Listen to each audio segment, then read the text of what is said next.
The Boeing 787 touched down hard on the tarmac at JFK, and I could feel every bone in my body protesting.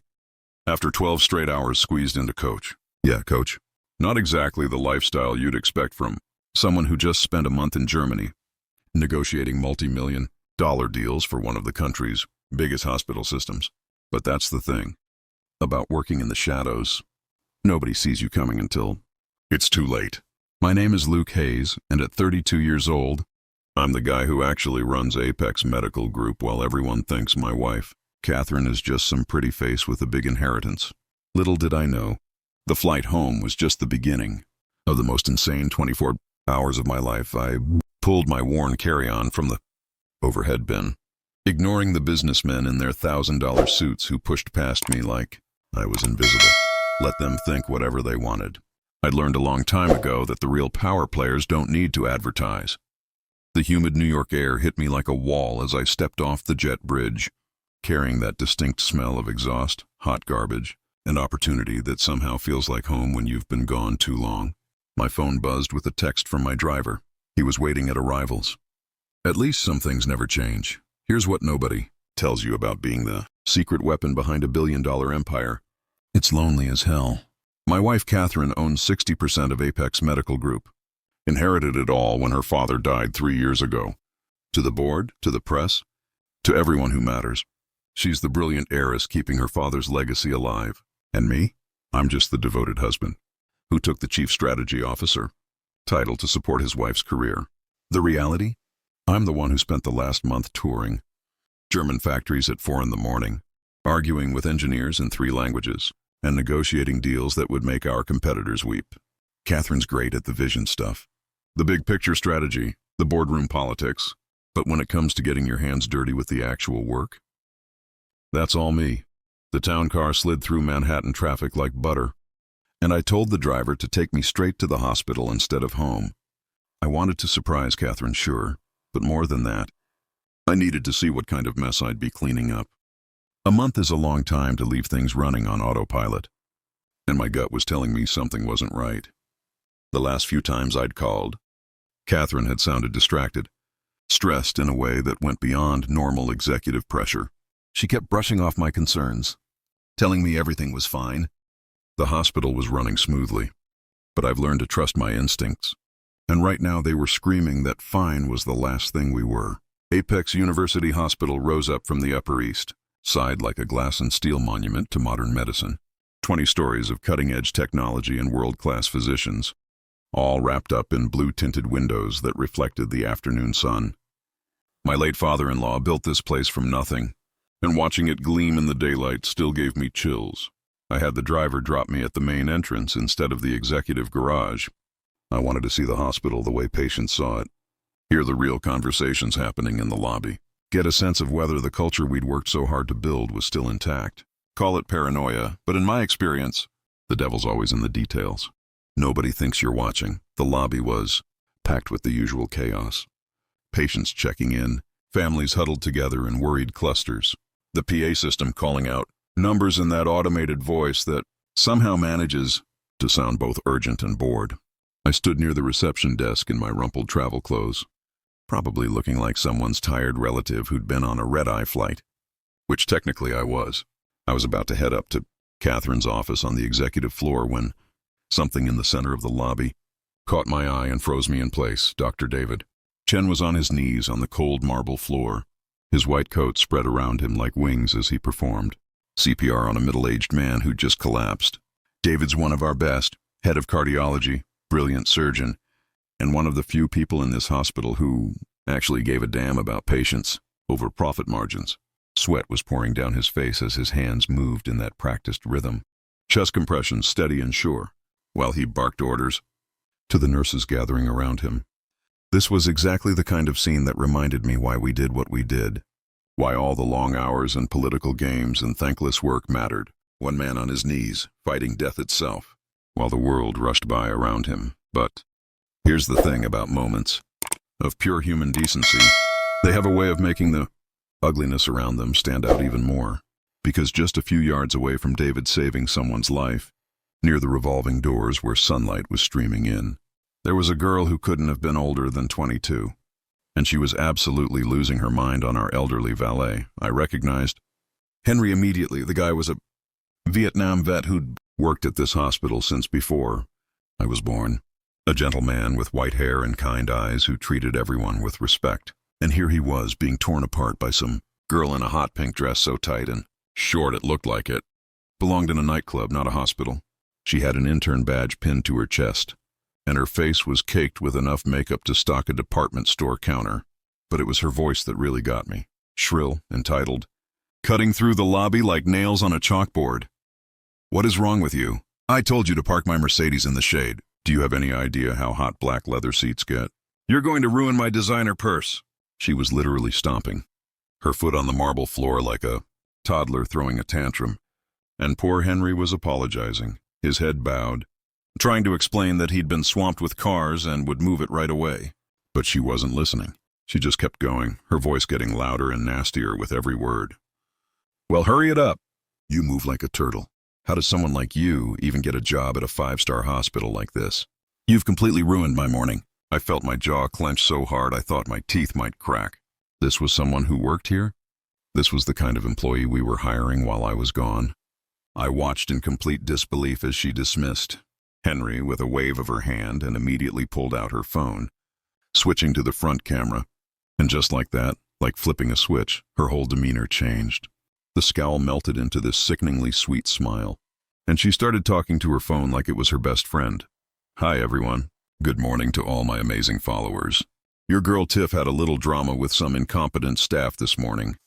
But whatever. For the greater good of public health, I have to stay positive and cute. Show me some love, guys. Tap that heart and share my live stream. I checked my watch. 9:15 in the morning. This employee was more than an hour late.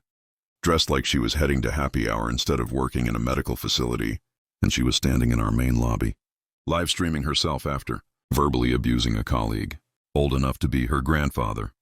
Every single thing about this situation was wrong. This wasn't just unprofessional. This was a culture crisis.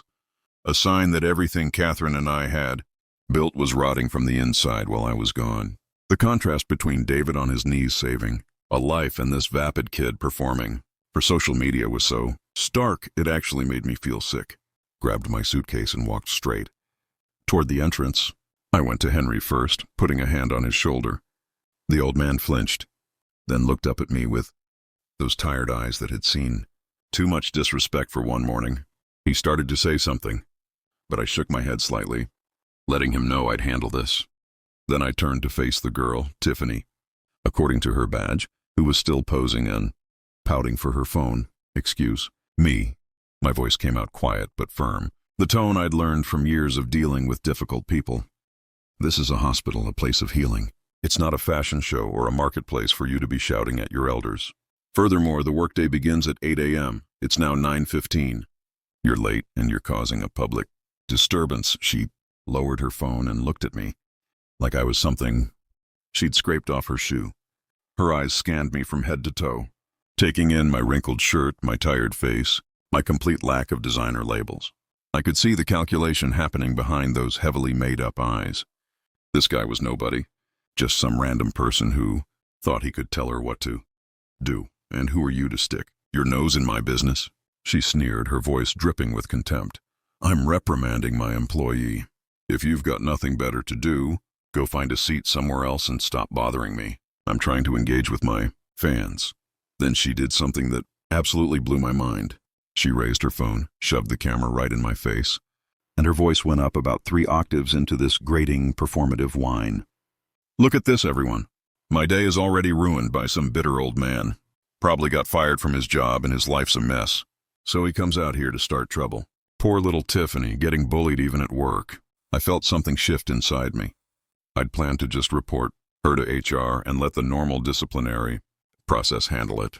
But this level of disrespect, this complete disregard for basic human decency, couldn't stand. I kept my voice low and measured, but every word was deliberate. Put the phone down. Now, I'm asking you to respect the hospital's regulations and the dignity of others. If you continue to film without permission and insult people, I will have security escort you out and file a formal complaint. Her eyes went wide with mock offense. Ooh, are you threatening me? And then she did something I genuinely didn't see coming. She was holding this massive iced coffee, and she deliberately, theatrically bumped into me, dumping the entire thing down the front of my shirt and pants. The cold liquid soaked through immediately, coffee spreading across my chest and dripping onto the floor. The smell was overwhelming, and I could feel the sticky residue already starting to make my skin crawl. Before I could even process what had just happened, she burst into these loud fake sobs that echoed through the entire lobby.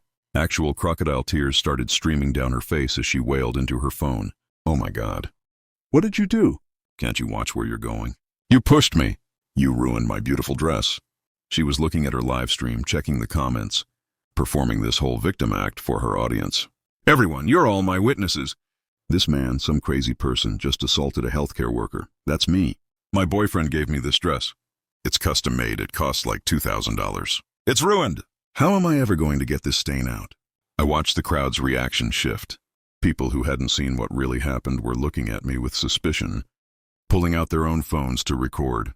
This girl had just weaponized social media against me in real time, and she knew exactly what she was doing. She stepped closer, lowering her voice so only I could hear, and the sweetness in her tone disappeared completely, replaced by pure venom. "You'd better apologize to me right now and pay for this dress. Do you have any idea who my boyfriend is?" She paused for dramatic effect, and I could see the triumph already forming in her eyes. "My boyfriend is Luke Hayes, the chief strategy officer of this entire hospital system. He's basically the second most powerful person here. You mess with me and you'll find yourself and your entire family blacklisted. No doctor in this city will ever treat you again." Time seemed to stop. The lobby noise faded into white static. I stood there, coffee dripping off my clothes, staring at this girl who had just claimed to be dating me. Me, Luke Hayes, the guy she was threatening. The guy who was very, very married to the actual owner of this hospital. For a second, I genuinely thought I might be hallucinating from jet lag. This couldn't be real. This level of delusion, this audacity, it had to be some kind of elaborate prank. But looking at her face, at the absolute certainty in her eyes, I realized she believed every word she was saying. Somewhere, somehow, this girl had convinced herself that she was dating me, or someone had convinced her. And the implications of that, the web of lies and manipulation that must exist for this moment to be happening, made my blood run cold, because I'd been in Germany for a month, which meant someone had been using my name, my position, my identity, to seduce this girl and God knows what else. Before I could respond, a familiar presence stepped between us. David Chen stood there in his scrubs, still slightly out of breath from the emergency he'd just handled, forming a wall between me and Tiffany. He didn't shout, didn't make a scene. He just stood there with that quiet authority that comes from being genuinely good at what you do, and the crowd immediately settled down. Even the people filming lowered their phones. Slightly, David glanced at the coffee, stain spreading across my shirt, and I saw something flash in his eyes. Recognition, concern, and a carefully controlled anger. Then he turned to Tiffany, and his voice came out cold and precise. "Miss Jones, why are you causing a disturbance in the main lobby during work hours?" She faltered for just a second when she saw David, but then her arrogance came flooding back. "Dr. Chen, you saw what happened. This man pushed me and spilled coffee all over the designer dress my boyfriend gave me. I'm live streaming to expose these rude, violent people so everyone can see what kind of trash comes here." David didn't even glance at her phone. He pointed calmly at the hospital regulations posted on the wall. "Please read aloud for me. Rule number 1, respect all patients and their families. Rule number 3, attire must be professional and adhere to hospital dress code. Rule number 5, personal business and activities causing a disturbance are prohibited during work hours. Now look at yourself and tell me how many of those rules you've broken." Her face flushed red, but she recovered quickly. "I'm a special case. Luke said I could wear what I want, be creative. You're just a hired doctor. What right do you have to lecture me? I'm going to tell Luke to fire you right now." Standing there, listening to someone use my name to threaten one of our best physicians, I felt something break inside me. This wasn't just about one delusional intern anymore. This was about someone systematically destroying everything we'd built. Someone had been impersonating me, making promises in my name, creating this toxic environment where entitled kids could abuse our staff and threaten our doctors. And I had a pretty good idea who that someone was. David let out a short, Humorless laugh. A hired doctor? You're right. But I was hired for my skills, for my integrity, and for my knowledge to save lives. And you? What are you doing here? You're cheapening the sacred profession of medicine, tarnishing the reputation of this hospital, all for a few virtual likes and hollow compliments online. He took another step toward her, and she instinctively backed away. You claim to be dating Luke Hayes. Let me tell you a truth. A woman with an ounce of self-respect and class would never stand in a public place and brag about such an affair, and she certainly would never behave so rudely to an elder like Henry. I watched her face cycle through shame, rage, and desperation. The crowd's opinion was shifting hard against her now, whispers spreading through the lobby about what kind of person she really was. Isolated and cornered, she did what all bullies do when their power gets challenged. She doubled down on playing the victim. Everyone, they're ganging up on me! She shrieked into her phone, manufacturing fresh tears. The doctors here protect each other and bully the weak. I'm all alone. Luke, baby, where are you? Come save your girlfriend. They're going to kill me! David turned to me, his expression softening with concern. Sir, are you all right? Did the coffee burn you? I shook my head, managing a small smile despite the insanity of the situation. I'm fine. David, thank you for standing up for what's right. I kept my voice low, not ready to reveal my identity yet. I needed to see how this played out, needed to understand the full scope of what was happening. Don't dirty your hands with this. I'll handle it. I want to see exactly how this situation resolves. I looked directly at Tiffany, who was still screaming for Luke to come save her. Fine, you want Luke Hayes? Let's call him right now. Let's see how this plays out. I pulled out my phone slowly, deliberately.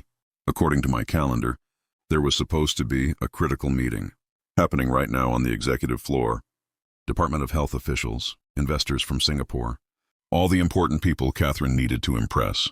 If someone was impersonating me, they'd be in that meeting right now, playing the role of the brilliant chief strategy officer. The thought made me sick. I scrolled through my contacts, past Catherine's name, past David's, until I found the number. I was looking for the direct line to the executive conference room. I pressed call and put it on speakerphone, turning the volume all the way up. The lobby went silent, everyone leaning in to hear. It rang 4 times before someone picked up. A man's voice, hurried and trying to sound important. Hello? This is the executive conference room. We're in the middle of a critical meeting. Who is this? I recognized that voice immediately. James Morrison, one of our board members. A guy who'd been pushing for months to get more control over hospital operations. Catherine had been handling him, keeping him contained. But clearly something had changed while I was gone. This is Luke Hayes, I said clearly into the phone. I need whoever's running that meeting to come down to the main lobby immediately. There's a situation that requires the chief strategy. Officer's personal. Attention. Dead silence on the other end. Then I heard muffled voices, someone trying to cover the phone. When Morrison came back on, his voice was tight with barely concealed panic. Mr. Hayes, you're in New York? We were told you were still in Germany extending your trip. Perhaps this can wait until... No, I cut him off, my voice sharp enough to draw blood. It can't wait. I need the person claiming to be me in that meeting to come down here right now. 5 minutes, or I'm coming up there myself. And we can discuss this situation in front of all your important guests. I hung up before he could respond. The lobby was so quiet you could hear a pin drop. Tiffany was staring at me with growing horror, her phone hanging limply in her hand. David stood beside me with his arms crossed, a look of grim understanding on his face. He'd figured it out, I could tell. Someone had been impersonating me, and we were about to find out who. Those 5 minutes felt like 5 hours.